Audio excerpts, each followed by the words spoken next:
Gitarlar çok güzel bu arada arkada.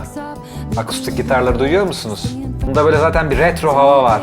Eskiden yaşadığı bir şeyi anlatıyor ya. O sound'u yakalamaya çalışmışlar gibi. Ya bu albüm mesela şeyle kıyaslıyorsunuz, görüyorum. Lady Gaga'nın albümü döver falan. Onlar başlamış şimdiden, albüm daha bugün çıktı ya. El insaf ama Parlament Sinema Kulübü akorudur. Şeye benzemiş bu ya. Neydi ya o Fight Club'da çalan?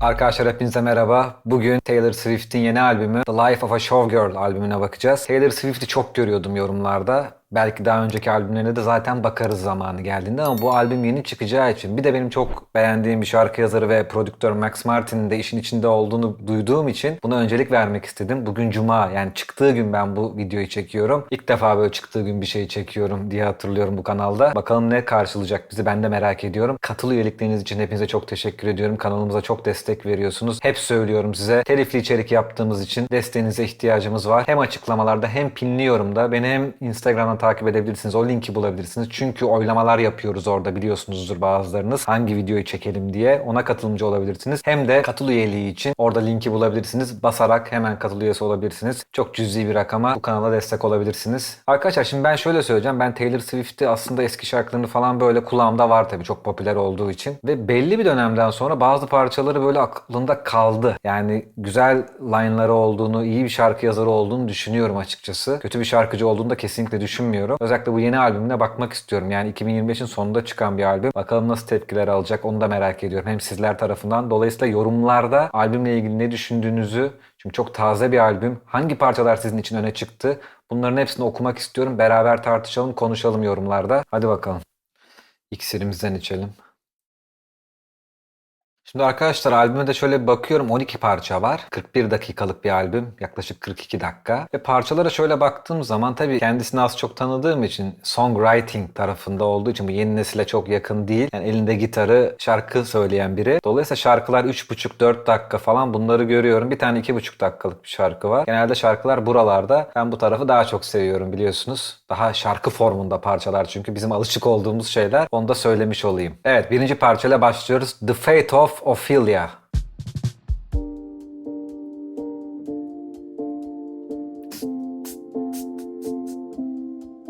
Dorian. Her parçada Dorian var artık. Öğreneceksiniz bu Dorian'ı en sonda.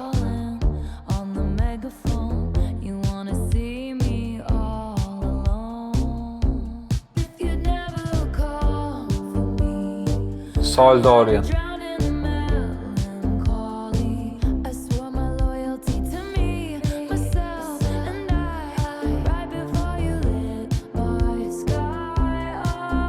Buradaki akorlar, bakın burada bir umutlu bir hava var, farkında mısınız? Bu akorlarla şöyle hissettiriyor size aslında. Sol minör, aslında hüzünlü bir başlangıç gibi, burası daha dramatik.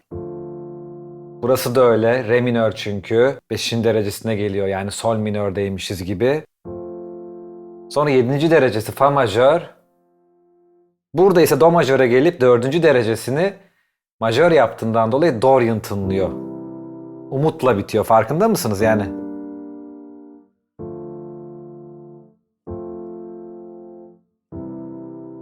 Normalde bunun yerine bir armonide şu olmalı. Diatonik olarak uyumlu aileden olsaydı, Dorian olmasaydı yani, temiz sularda olsaydı bu parça, modal olmasaydı.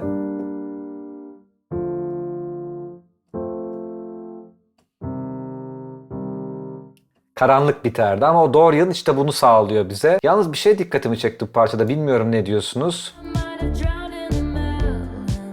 Vokaller reverblü, yani uzaktan geliyor gibi düşünün. O hamam diye anlattığım size, biliyorsunuz. Bir Lana Del Rey'lik yok mu ya? Onun bir parçası gibi hissettirdi bana.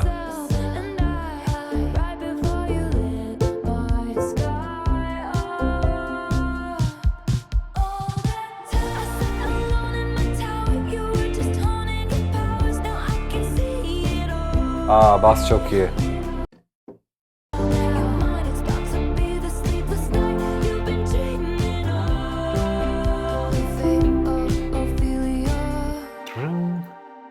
Bası duyuyor musun?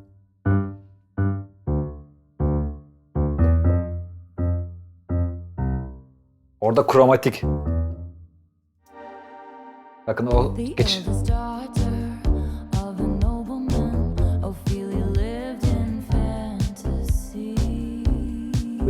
arkada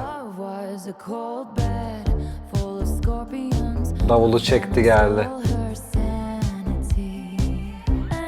Çok iyi back vokal tamamlaması. Ambiyans öğeleri dönüyor. Clap'ler geldi.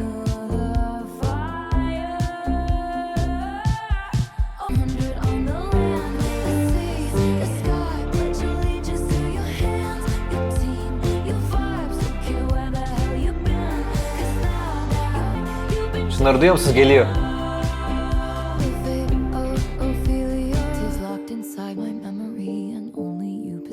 Düştü. Bak vokallerde fısıltılar var, back vokallerde. Çok seviyorum bu hareketleri.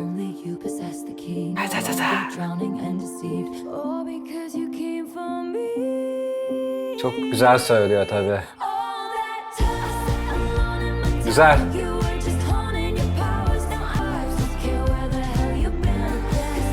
Güzel. Bence bu kadının hikaye anlatımı güzel. Yani kendi anlatmak istediklerini kendi tarzıyla yapıyor. Birkaç yorum gördüm. YouTube'a yazmışsınız bazı videonun altına. Ya bu albüm çıktı yap lütfen ama öyle çok bomba bir albüm değil.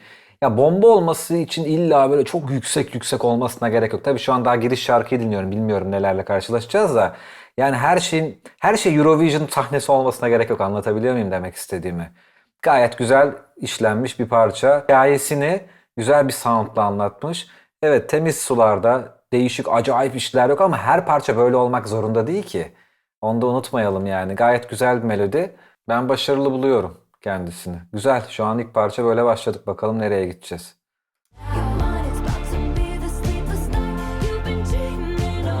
Sadece şöyle davul sound'unu çok kuvvetli bulmadım. Daha iyi bir sound yakalanabilir miydi acaba? Onu düşüneceğim. İkinci parçaya geçiyorum.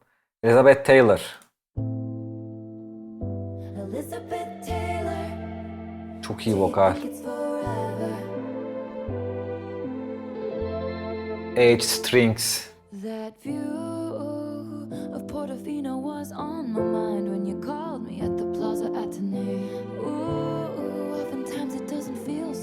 Yani böyle eski, yıpranmış strings gibi.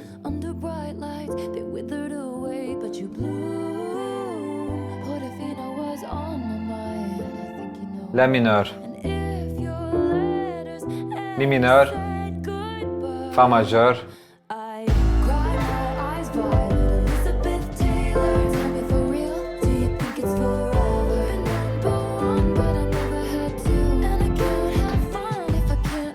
Bir 7 6 la minör, sol majör, fa majör.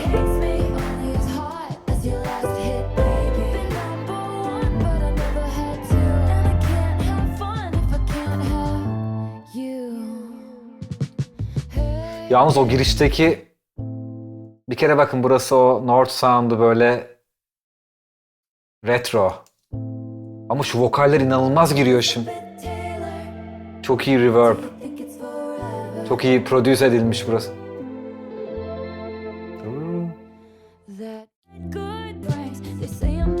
Bası duyuyor musunuz? Rickenbacker gibi bir bass sound o. Çok güzel. Bass sound'unu çok sevdim. Bir de bakın o davullarla beraber dinleyin. Böyle bir rahat bir sound var. Ben seviyorum bunu. O bassla beraber bu drum sound'u çok yakışıyor. Evin salonunda sanki jam yapıyorlar gibi.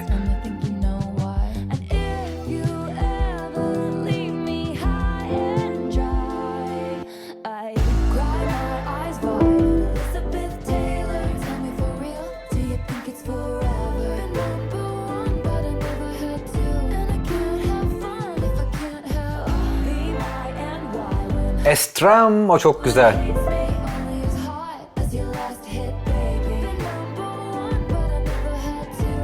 Yaylılar çok güzel yalnız aranje. Kemanlar geldi soldan.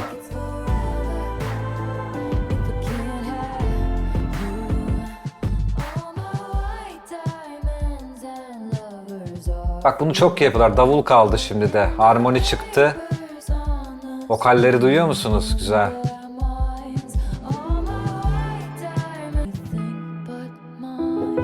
Mi majör, mi dominant 7. Çünkü tension verdi. Release edecek, çözecek şimdi.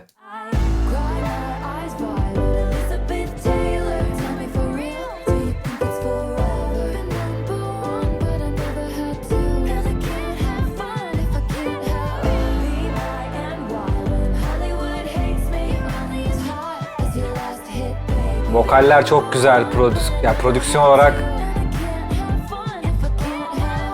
catchy melodi. Max Martin bu işi yapar. Bakayım bunu kim yazmış? Written by Max Martin zaten Taylor Swift'le beraber.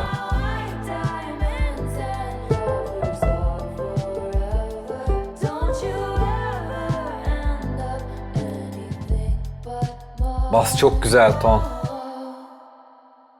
Bakın reverb'ü görüyor musunuz? O reverb kullanımı çok güzel, çok önde. Atmosferi çok iyi yakalıyor.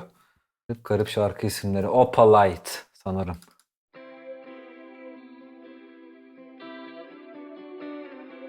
Lydia'nın en sevdiğim moddur müzikte.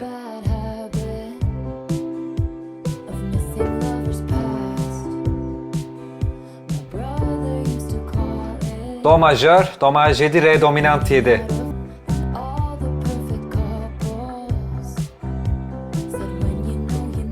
Mi minör, sol majör. Bası duyuyor musunuz? Bap bap bap bap bap. Lydian veriyor bak. Lydian modu böyle daha ferah havada tınlar. Beni hep böyle bulutlar üzerinde, futuristik falan tarzıdır. Bakın ama burada başka bir yere geldi. Mi minöre yani ilgili minörüne diyelim. Aeolian'a orada mesela biraz daha böyle dramatikleşiyor, hüzünleniyor. Romantik oluyor. Ionian, sol majör. Mi minör, ilgili minörü.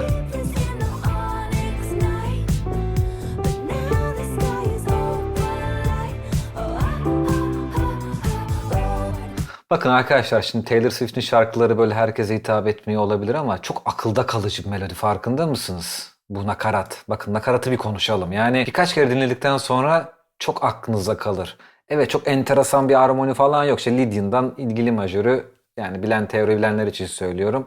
Temiz sulara attı kendini ama melodi önemli. Bakın bu melodi akılda kalır. Bakın.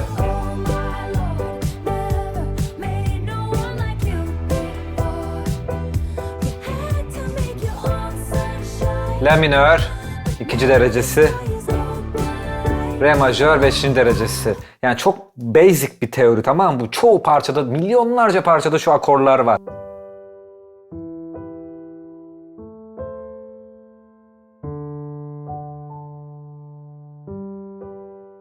Ama işte o melodi, vokal melodisi çok akılda kalıcı. Max Martin buralarda zaten ortaya çıkıyordur. Bunu yazan kimmiş? Evet yine Taylor'la beraber. Lydian'a döndük.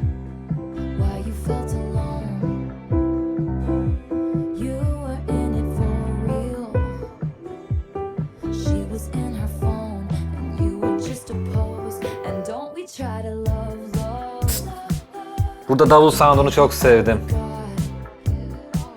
Şu snare sound'unu hep sevmişimdir. Çak, çak. Böyle bright bir sound ya. Parlak yani, böyle sönük değil. Back vokalleri dinleyin. O ha-halar bakın ne güzel yerde geliyor.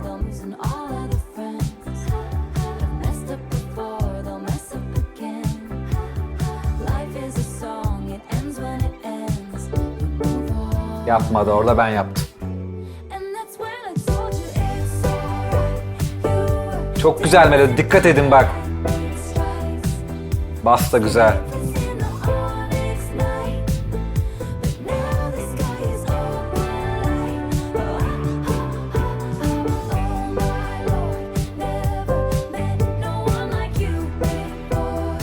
Gitarlar da çok güzel takip ediyor.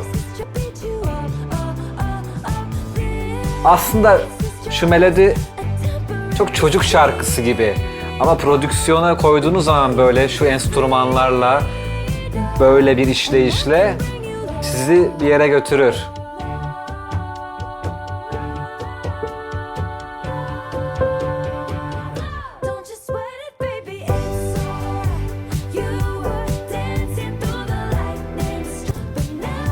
Bas da çok iyi. Vokaller yine çok iyi, çok iyi. Max Martin varsa zaten bir işin içinde vokaller hep çok iyi olur. Hem kayıt olarak hem melodi olarak. Çok güzeldi. Father Figure. Bakalım neymiş.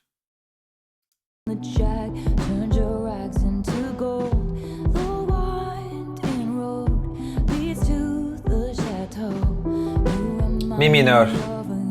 Dramatik zaten. Minör tonlar dramatik başlar.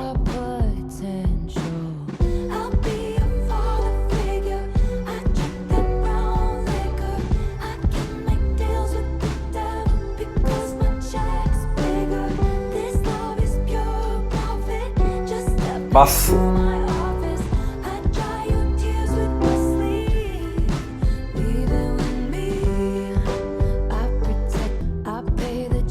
Bakın minöre geldi. Bu akor minör bir akor. Daha hüzünlü.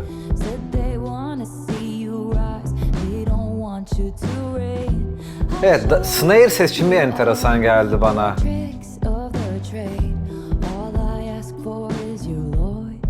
Çok yakıştıramadım o parçayı, o sound'u. Re dominant 7. Sol majör.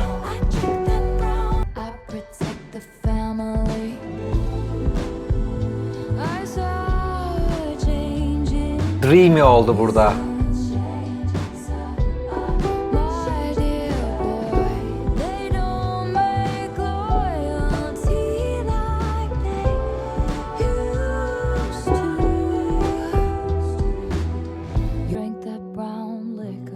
Çekti her şeyi. Sadece klavye kaldı. Bu.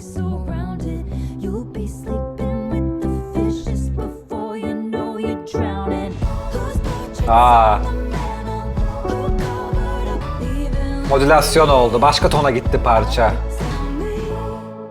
Şu koro sound'u bu parçada çok önde. Ha'lar. Vokaller çok başarılı ya. Ben öyle görüyorum. Güzel.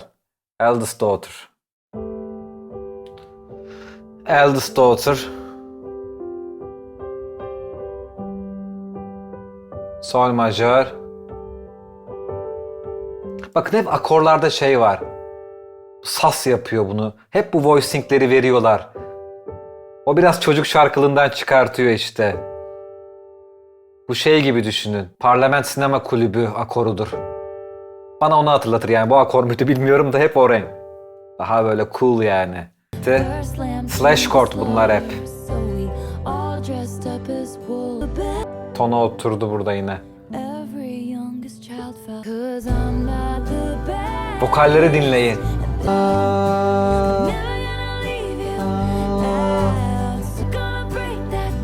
Çok güzel. İyi şarkıcılık var bu albümde. Win the Friendship.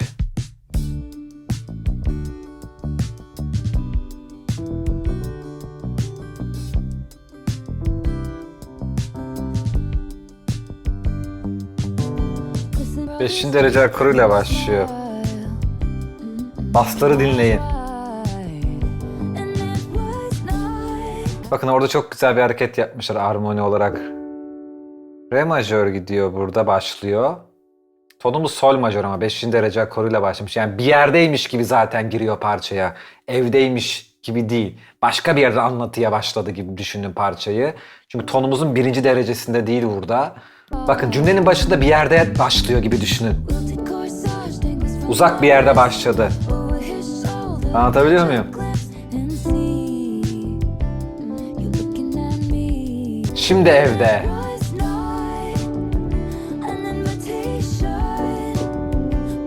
Bir yerdeyiz.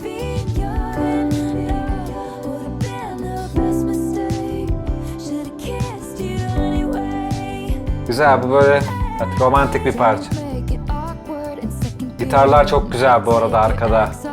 Akustik gitarları duyuyor musunuz? Sevdim. Bunda böyle zaten bir retro hava var. Eskiden yaşadığı bir şeyi anlatıyor ya. O sound'u yakalamaya çalışmışlar gibi.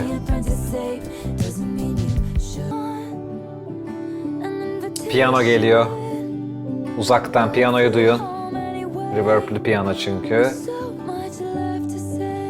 Bunu da Max Martin'le yazmış. Hepsinde beraberler. Biri daha var hatta orada. Shellback. O da galiba Max Martin'in adamı.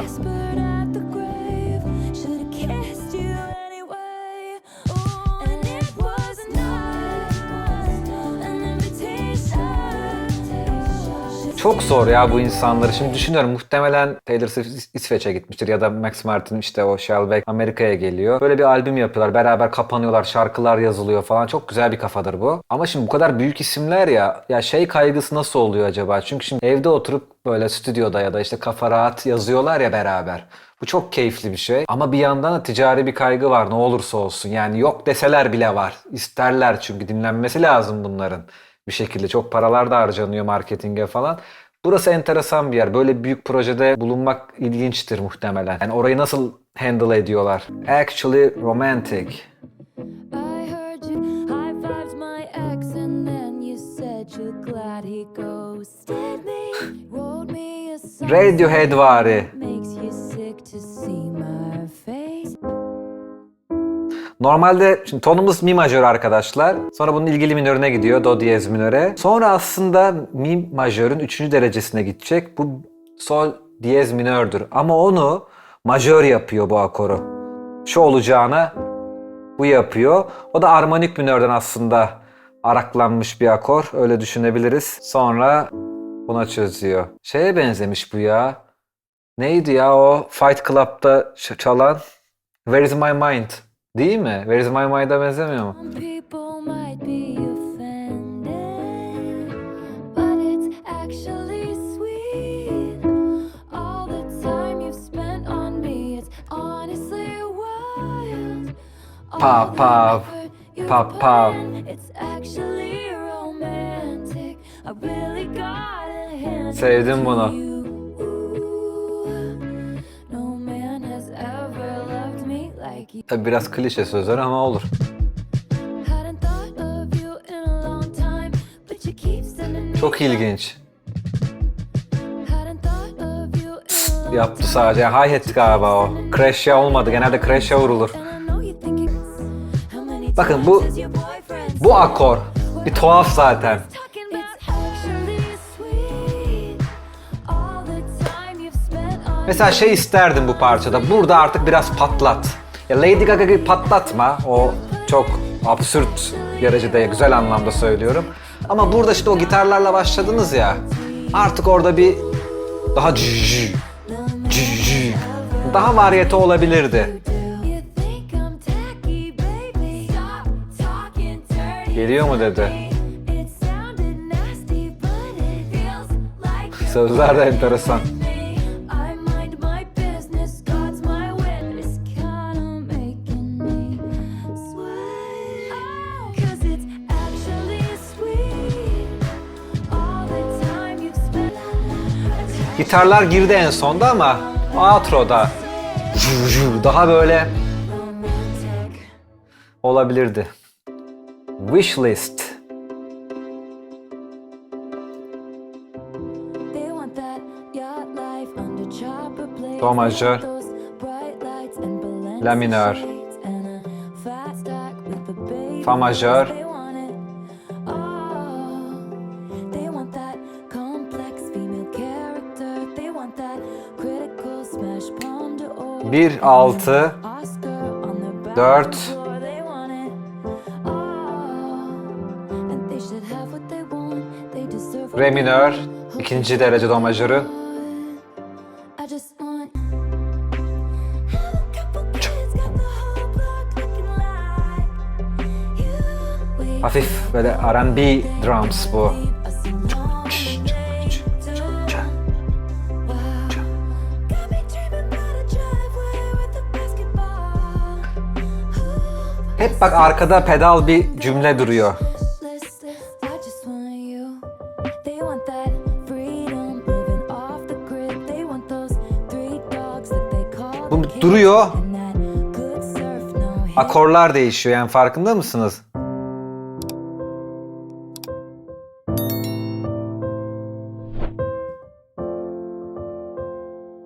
Şu melodi hep duruyor.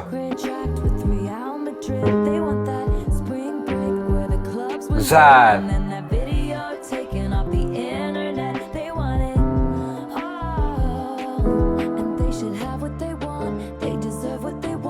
Çok sevdim bu oyunu.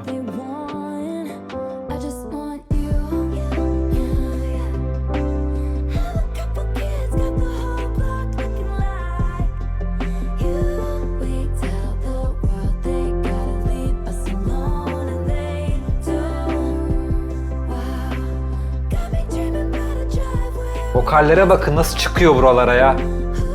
Aynı akorlar bu arada yine. Çok başarılı.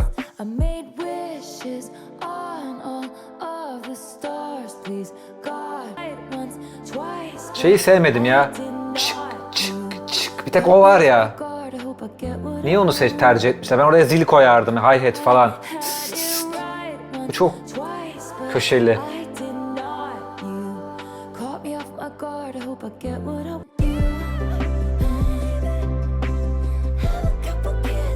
İncelere çok güzel çıkıyor. Ulan aslında ne kadar büyük lüks farkında mısınız? Taylor Swift'in anlatacakları var. Ve bir albüm çıkartıyor. Ve bu albüm herkes tarafından dinlenecek yani. Herkes derken yani anlayın. Dünyadaki her insanın kulağına verilecekti de neredeyse öyle. Birine bir şey atıyorum eski erkek arkadaşına bir şey anlatmaya çalışıyor. Ya da işte başka biri diyelim daha ünlü, başka erkek bir ünlü de olabilir bu yani. Sadece Taylor Swift değil. O da kız arkadaşına bir şey anlatacak. Ona şarkılar yazabilir böyle ve duyulacağından emin mesela. Ya da atıyorum işte burada father figure falan bir şeyler vardı. Babasına bir şey diyecek. Anlatabiliyor muyum? Enteresan bu açıdan düşününce. Evet, Wood. Morning Wood.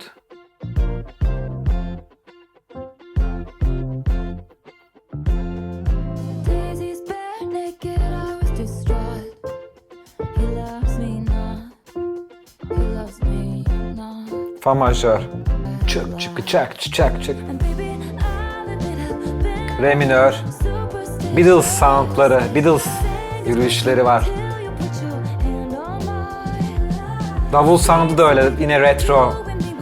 70s böyle.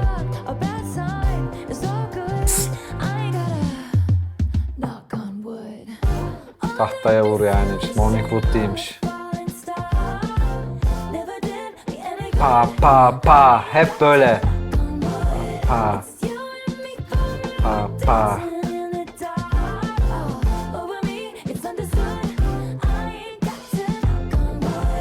Çok organik bu. Ya bu albüm mesela şöyle kıyaslıyorsunuz görüyorum. Lady Gaga'nın albümü döver falan. Ya da işte başkalarıyla falan görüyorum. Onlar başlamış şimdiden, albüm daha bugün çıktı ya.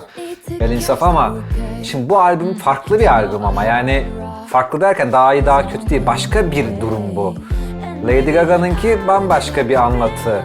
Bu daha organik, daha akustik enstrümanların önünde olduğu. O kadar synth bass değil. O daha elektronik öğeler. Tabii ki onu daha çok seviyorsunuzdur, olabilir o tarzı.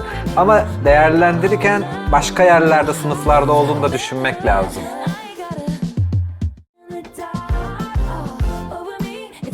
Güzel, enteresandı. Daha funky bir gitar falan duymamıştık. Bunu da duyduk. Cancelled.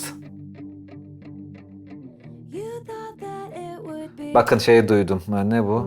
Sol. Bu akorlar çok kullanılır. Gitaristler bilir.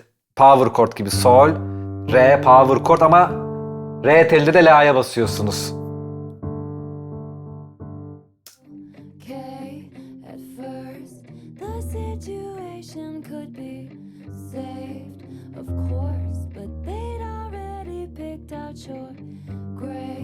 Sol minör.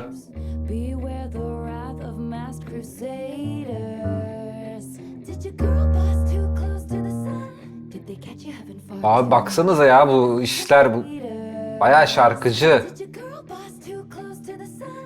Çok güzel çıkıyor oralara. Şeyi çok görüyorum da çünkü böyle pop starları hakir görme durumu var bizde. Ya işte şanslılar, paraları var. Hayır abi, bu adamlar müzik yapıyor. Bayağı şarkıcı bu insanlar. Saçmalamayın. Yarısını yapamaz kimse. O kadar kolay değil yani.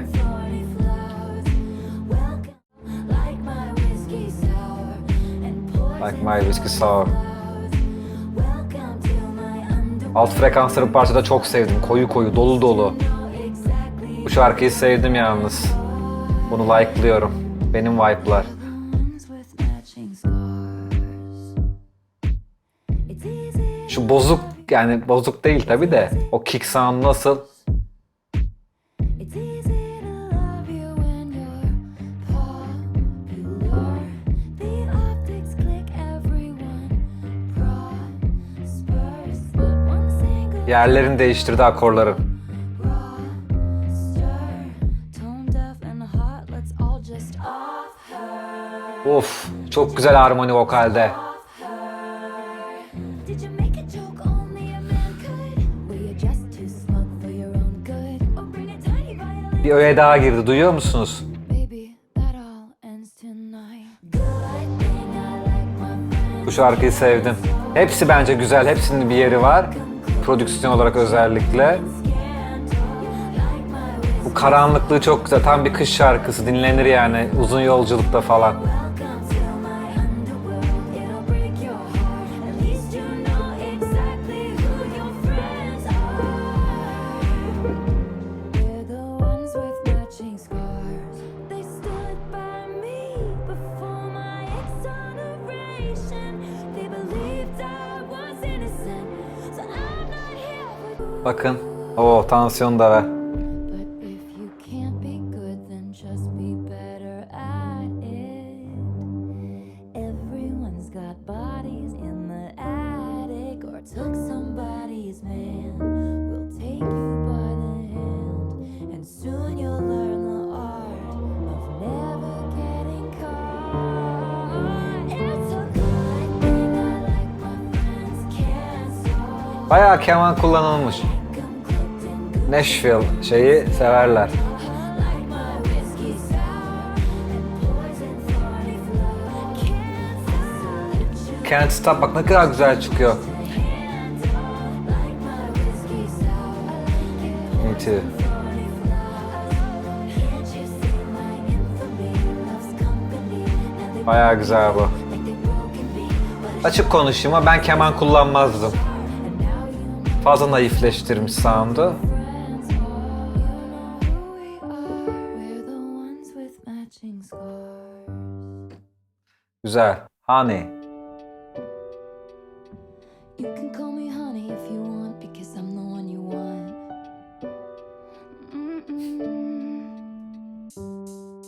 When anyone called me sweetheart, it was passive aggressive.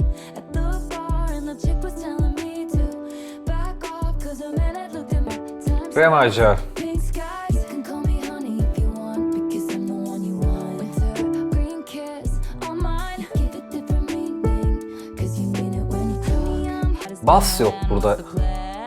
What's the plan? You could be Bu, my bu forever çok derinden kick'in honey. When anyone called me, şimdi girdi. it was passive aggressive. At the bar, and the chick was Ya bu tam bir vokal albümü olmuş. Ben öyle bakıyorum.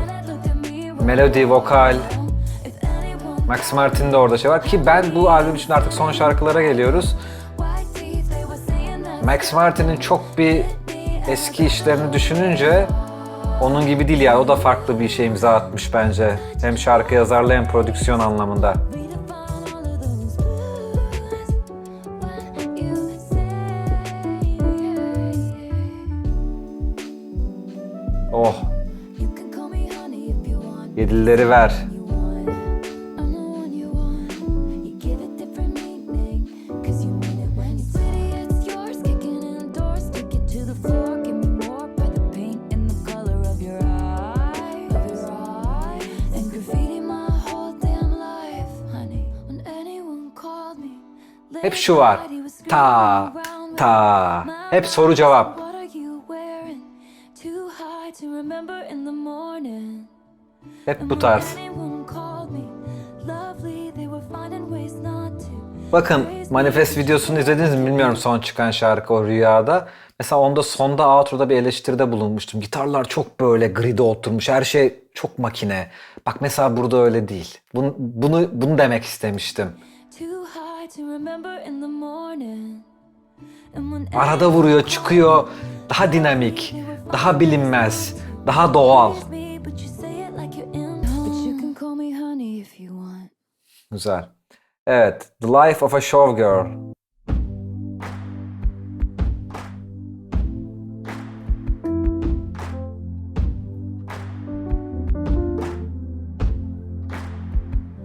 Her name was Kitty. Made her money. Clap'in reverb'üne bakın. Ne kadar uzaktan geliyor.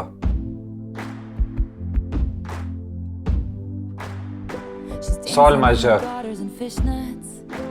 50 in the cast, zero missteps. Looking back, I guess it was kismet. Şunu söyleyeceğim. Hani duyan arkadaşlar, teoriyi bilenler şunu fark edersiniz. Şimdi parçalarda, prodüksiyonda şey çok var. Bu dümdüz bir akor, sol majör. Ama başka notaları da duyuyorum. Mesela bu akorun dokuzlusunun içinde la var. Yani şu akoru böyle tınlatacaklarına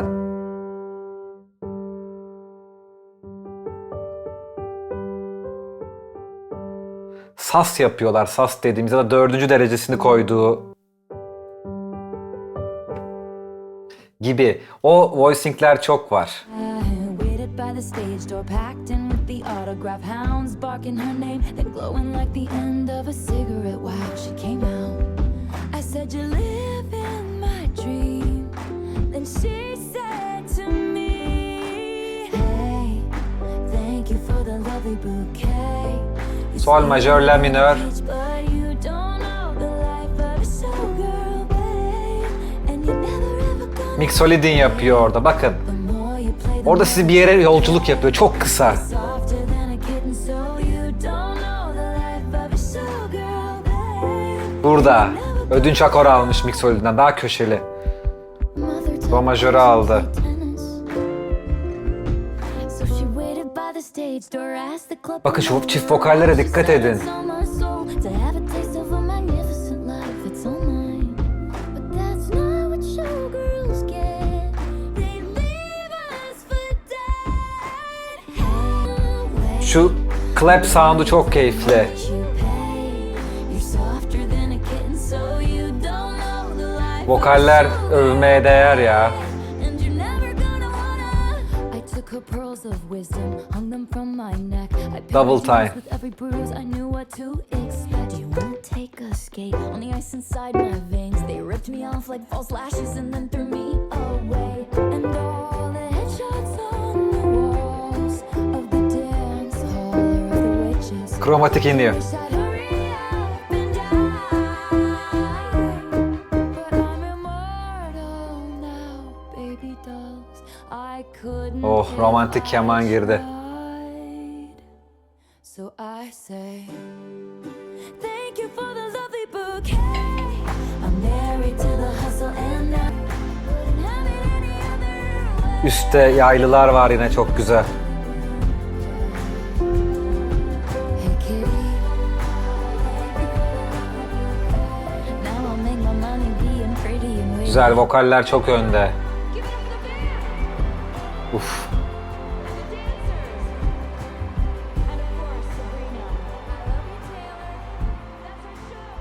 Bitiriş de güzel olmuş. Albümün son şarkısında sanki hakikaten sahneyi terk ediyor gibi bir vibe var ya, o hoşuma gitti benim. Dikkat ettiniz mi ona? Credits gibi yani. Yapıyor benim gibi. Arkadaşlar ben bunu hep unutuyorum bunu. Arkadaşlar albüm ben beğendim. Yani onu söylemeliyim. Bazılarınız negatif görüyorum o yorumları ama ben öyle görmüyorum. Çok iyi bir şarkıcılık var, çok iyi bir şarkı yazarlığı var. Prodüksiyon yine gayet iyi. Bunu işte böyle Lady Gaga'larla, Mayhem'lerle falan kıyaslamamamız lazım. O başka bir tarz yani. Her şey öyle yüksek olamaz. O başka bir anlatım dediğim gibi. Bu başka bir anlatım. Bu daha böyle country içeren bir albüm. Daha gitarcılık var, daha songwriting yani. Öbürü daha efektlerin önde olduğu başka bir şey o. O da çok güzeldi. Bu da güzel ama. Yani burada bayağı işçilik var. Bir de parçaların hepsinde çok güzel melodiler var. Yani akılda kalıcı durumlar var. Bazen kendi tat, keyif şeyim olarak söyleyeyim. fazla temiz sularda. Yani çok bazıları çocuk şarkısı gibi hissettirebiliyor bana. Her zaman açamam ama mesela Cancelled parçası öyle değildi. Hoşuma gitti. Çok memnun kaldım ben bunu yaptığım için, onu söyleyeyim. Çok keyifle çektim.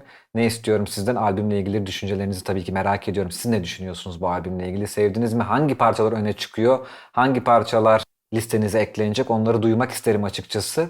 Aynı zamanda bundan sonra hangi grupları, sanatçıları, albümleri yapalım? Her zamanki gibi yorumlarda bekliyorum. Oradan çok konuşulan, çok like alan, çok tepki gösterilen kişileri listeye ekliyorum. Daha sonra ya oradan yapıyorum zaten biliyorsunuz, ya da oradan seçip oylama yapıyorum hangisini önce yapalım diye. Hepsini yapacağız, merak etmeyin. Dolayısıyla bu şekilde devam edeceğiz. Umarım keyifli bir video olmuştur arkadaşlar. Videoyu kapatmadan önce kanalımıza abone olmayı, videoyu beğenmeyi ve mümkünse katıl üyesi olmayı unutmayalım. Bir başka videoda görüşürüz.